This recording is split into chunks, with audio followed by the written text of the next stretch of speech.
কলুর বলদের কথা শুনছেন? তো কলুর বলদ আসলে কি?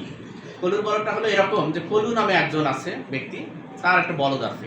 এখন সেই চিন্তা করতেছে এই বলদটাকে দিয়ে আমার কিভাবে আমি সংসার চালাবো। তো সেই জন্য সে কি করলো, একটা হলো তেলের ঘানি তৈরি করলো।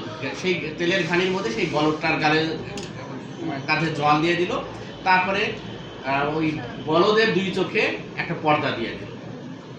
পর্দা দেওয়ার পরে বলদটা সামনের দিকে দেখতে পাচ্ছে না, সামনের দিকে দেখতে না পাওয়ার কারণে ওকে যখন পিছনের দিক থেকে পিটাচ্ছে তখন সে ঘুরতেছে।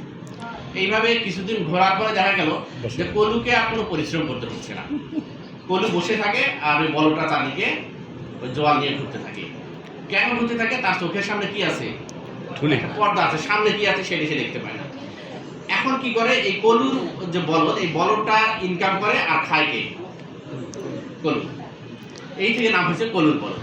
তো আমাদেরও কিন্তু আমরা সবাই, ইনক্লুডিং মাই সান, আমার ছেলে, আমিও হয়তো কিছু মাত্রায় কলুর সেই বলদের মতো। কেন?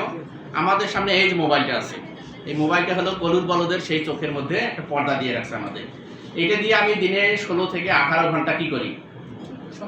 সময় নষ্ট করি। সময় নষ্ট করে এই যে মার্ক জুকারবার্গ একটা ফেসবুক চালু করে দিচ্ছে, ইউটিউব চালু করে দিচ্ছে, তারপর কি হচ্ছে, এই যে আমরা ঘুরতেছি, এই যে আমরা সারাদিন এই ফোনটা চালাই, এটাকে ব্যবহার করি, এটার ইনকাম কার কাছে যায়?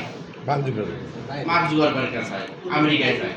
অর্থাৎ আমরা করি এখানে চ্যাটিং, হ্যাঁ, আর টাকা যায় কোথায়?